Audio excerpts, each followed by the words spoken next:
देश के अन्नदाता जो आपको अनाज पैदा करके आपका पेट भरते हैं, आप उनको जूतों से मारने के बाद मैं एक फोन कॉल की दूरी पर हूं। मैं पूछना चाहता हूं क्या इस सरकार के पास कॉल करने के लिए 2 रुपए भी नहीं है? अरे 2 रुपए नहीं है तो हम लोगों से ले लो, लेकिन कॉल कर लो किसानों को, कॉल कर लो किसानों। उनकी पीड़ा चरम पर पहुंच चुकी है मान्यवर।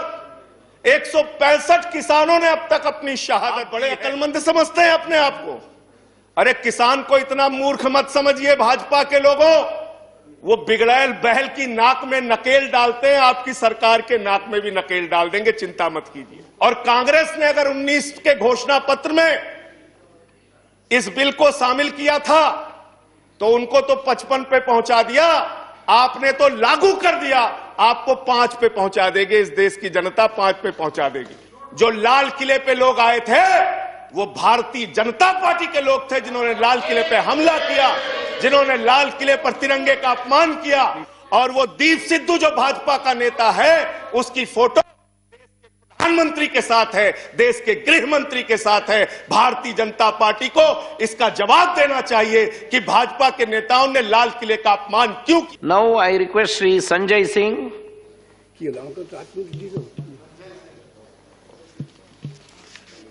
धन्यवाद मानवर, आपने इस अति गंभीर विषय पे मुझे अपनी बात कहने का मौका दिया। मान्यवर, मैं महामहिम राष्ट्रपति जी के अभिभाषण के विरोध में अपनी बात कहने के लिए खड़ा हुआ हूं और मैं दुष्यंत कुमार की चंद पंक्तियों से अपनी बात शुरू करना चाहता हूं कि हो गई है पीर पर्वत सी पिघलनी चाहिए, हो गई है पीर पर्वत सी पिघलनी चाहिए, इस हिमालय से कोई गंगा निकलनी चाहिए और सिर्फ हंगामा खड़ा करना मेरा मकसद नहीं, मेरी कोशिश है कि ये सूरत बदलनी चाहिए। आज मुल्क में जो हालात है किसान के मान्यवर, आज क्या हालत कर दी गई है इस देश में। पिछले 76 दिनों से किसान आंदोलन पर है, उनके ऊपर लाठियां चलाई गई, आंसू गैस के गोले छोड़े गए, बूढ़े किसानों की आंखें फोड़ दी गई, कड़कती ठंड में पानी की बौछारें की गई, उनको आतंकवादी कहा गया, उनको गद्दार कहा गया, उनको खालिस्तानी कहा गया मान्यवर, उनको अपमानित किया गया। यहां तक कि भारतीय जनता पार्टी के एक विधायक ने कहा ये किसान नहीं आतंकवादी हैं, इनको शूट कर देना चाहिए और अगर दिल्ली पुलिस नहीं कर पाती तो मैं इनको जूतों से मारूंगा, जूतों से मारूंगा।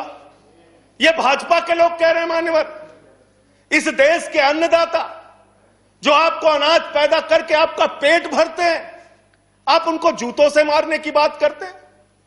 11 दौर की आप वार्ता कर चुके, सारी की सारी वार्ता फेल। आप कहते हैं मैं एक फोन कॉल की दूरी पर हूं।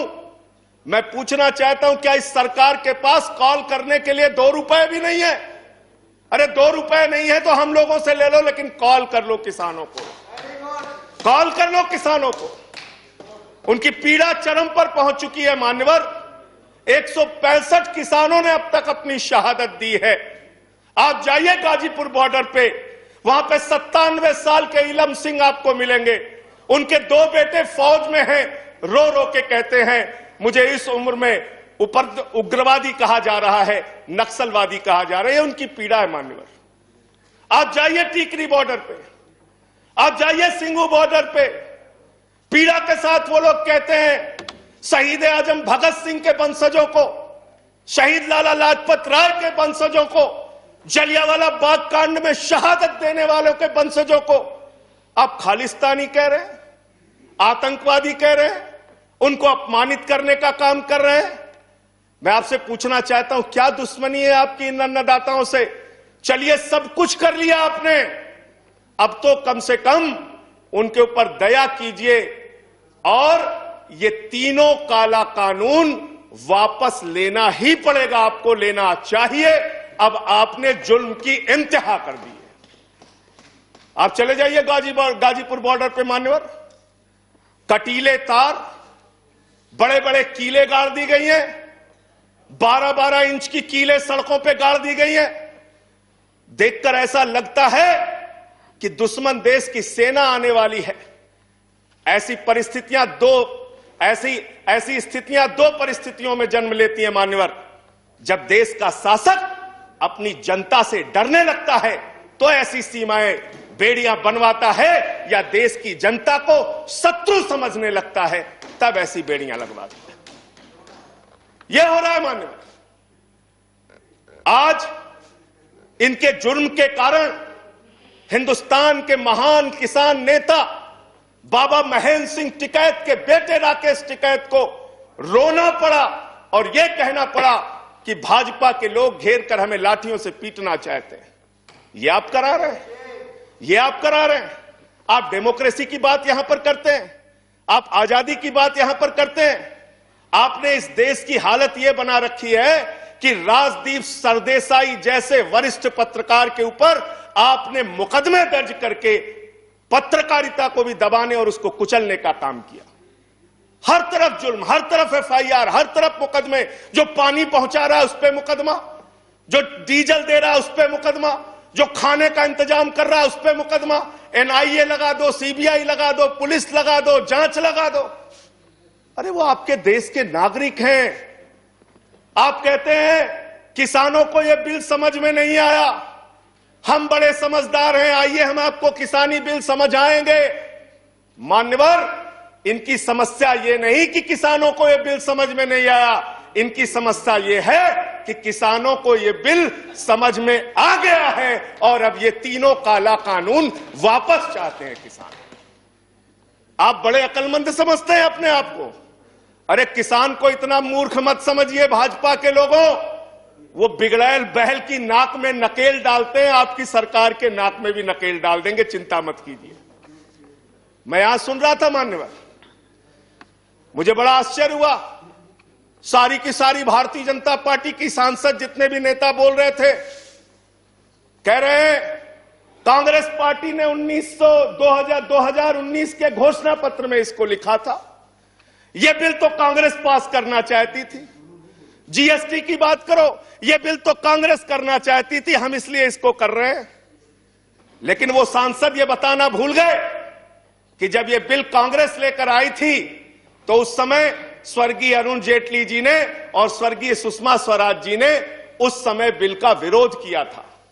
और कांग्रेस ने अगर 19 के घोषणा पत्र में इस बिल को शामिल किया था तो उनको तो 55 पे पहुंचा दिया, आपने तो लागू कर दिया, आपको 5 पे पहुंचा देगी। इस देश की जनता 5 पे पहुंचा देगी। इसलिए अगर आप कांग्रेस के सपनों को पूरा करने के लिए आए हैं तो जनता को भ्रमित मत कीजिए। अपनी पार्टी का नाम बदलकर भारतीय जनता पार्टी से कांग्रेस पार्टी कर लीजिए। कांग्रेस ए हो जाए, कांग्रेस बी हो जाए, जनता प्रचार करे। आप लोग समझें आप क्या कहना चाहते हैं, जनता तय कर लेगी। मान्यवर, इस बिल में क्या क्या लिखा है वो बातें आपको बता के और थोड़ी बातें कह के अपनी बात खत्म करूंगा। असीमित भंडारण की छूट दी गई है इन बिलों में, और वो क्यों दी गई है? 2 साल से अडानी का 100 एकड़ जमीन का लैंड यूज चेंज करने की एप्लीकेशन हरियाणा सरकार के पास पेंडिंग थी। लेकिन 7 मई को जब पूरे देश में लॉकडाउन लगा था, उस समय उस लैंड यूज को चेंज करके 100 एकड़ जमीन पर अडानी को भंडारण कोल्ड स्टोरेज बनाने की छूट दी गई और 5 जून को ऑर्डिनेंस के जरिए असीमित भंडारण और कोल्ड स्टोरेज बनाने की छूट दी गई। तो ये बिल किसानों के लिए नहीं लाया गया, अपने 4 पूंजीपति मित्रों के लिए यह सरकार ये काला कानून लेकर आई है। उन्हीं को फायदा पहुंचाने के लिए काला कानून लेकर आया गया है, उन्हीं के लाभ पहुंचाने के लिए काला कानून। यह सरकार 130 करोड़ हिंदुस्तानियों की सरकार नहीं है मान्यवर, यह सरकार उन 4 पूंजीपति लोगों की सरकार है जिनके लिए कानून बनाते हैं और जिनसे चंदा लेकर ये लोग चुनाव लड़ने का काम करते हैं। यह उनके लिए बनाई गई है मान्यवर। इस सरकार में कहा गया दिल्ली के मुख्यमंत्री के बारे में कि किसानों का साथ दे रहे हैं, किसानों का साथ दे रहे हैं। मैं पूरी जिम्मेदारी के साथ कहना चाहता हूं सदन के अंदर, दिल्ली के मुख्यमंत्री अरविंद केजरीवाल, आम आदमी पार्टी किसानों का साथ दे रही थी, देती रहेगी। और आपने हमसे 9 स्टेडियम मांगा जेल बनाने के लिए, केजरीवाल जी ने इनकार किया। हम वहां पानी का इंतजाम कर रहे हैं, आप पानी का इंतजाम रोक रहे हैं। हम वहां शौचालय का इंतजाम कर रहे हैं, आप वहां शौचालय का इंतजाम रोक रहे हैं। आप वहां पर लोगों को पानी, खाना, शौचालय, इस तक पर प्रतिबंध लगाना चाहते हैं। इंटरनेट, वो दुश्मन देश के नागरिक है क्या? उनके साथ इस तरह का व्यवहार आप कर रहे हैं। एक माहौल बनाया गया 26 जनवरी को, लाल किले पे हमला, लाल किले पे हमला। 7 रूट पे किसान ट्रैक्टर रैली लेके निकला, मान्यवर तिरंगा रैली लेके निकला, और 7 रूट पर कहीं किसान ने कोई उपद्रव नहीं किया, कोई हिंसा नहीं की। जो लाल किले पे लोग आए थे वो भारतीय जनता पार्टी के लोग थे, जिन्होंने लाल किले पे हमला किया, जिन्होंने लाल किले पर तिरंगे का अपमान किया। और वो दीप सिद्धू जो भाजपा का नेता है, उसकी फोटो प्रधानमंत्री के साथ है, देश के गृह मंत्री के साथ है। भारतीय जनता पार्टी को इसका जवाब देना चाहिए कि भाजपा के नेताओं ने लाल किले का अपमान क्यों किया, तिरंगे का अपमान क्यों किया। मैं ये कहना चाहता हूं मान्यवर, आज वो दीप सिद्धू संजय जी कंक्लूड कीजिए। सर सबको समय मिला, मुझे भी थोड़ा समय दीजिए। I have given sufficient time. सबको समय दिया, मुझे भी समय दिया। नो 10 मिनट देंगे सर। 10 मिनट दिया मैं। मान्यवर दीप सिद्धू भाजपा का नेता वो फरार है, जिसने लाल किले पे हमला किया, जिसने तिरंगे का अपमान किया। अपनी घिनौनी राजनीति के चक्कर में ये लोग कहां तक जा सकते हैं, इसका सच है ये जो सामने आया है। आप एमएसपी देने की बात कहते हैं, आप कहते हैं हम इस देश के किसान को एमएसपी देंगे। बड़ी अजीब बात है मान्यवर, इस देश के किसान को एमएसपी देने के नाम पर क्या कर रहे हैं ये? मैं उत्तर प्रदेश की खबर बता रहा हूं। 10 धान के क्रय केंद्रों पर 10 अधिकारियों के खिलाफ एफआईआर हुई, क्योंकि क्रय केंद्र में खरीद में एमएसपी में गड़बड़ी की गई। इसी तरीके से 1 रुपए किलो गोभी बिक रही थी, तो किसान ने अपनी गोभी पे ट्रैक्टर चला दिया। उत्तर प्रदेश की खबर। बरेली के अंदर उत्तर प्रदेश में 3 करोड़ की धान खरीद हो गई कागजों पे, किसान का पता तक नहीं है। तो डेरेक ओब्रायन साहब, जो यूपी में खरीद हुई है वो भूतों की खरीद हुई है, किसान का पता नहीं, नाम दर्ज करके खरीद हो गई।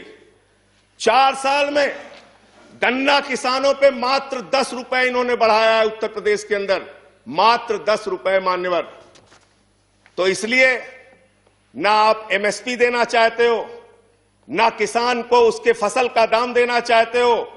असीमित भंडारण की छूट देकर आपने पूंजीपति मित्रों को यह सुविधा दे दी कि सस्ते में किसान से अनाज खरीदेंगे, सस्ते में किसान से फल खरीदेंगे, सस्ते में किसान से सब्जियां खरीदेंगे, उसका बड़े बड़े स्टोरेज में भंडारण करेंगे, जमाखोरी करेंगे, और जब बाजार में फल सब्जियों की कमी हो जाएगी, अनाज की कमी हो जाएगी, तो महंगे दामों में जनता को बेचेंगे। यानी आपने महंगाई को, जमाखोरी को, कालाबाजारी को इस बिल के माध्यम से लीगलाइज करने का, वैधता प्रदान करने का काम किया है। इस देश में महंगाई बढ़ाने का काम किया है, उसका रास्ता आपने खोला है। इसलिए भी ये बिल, तीनों का तीनों काला बिल वापस लिया जाना चाहिए। Thank you.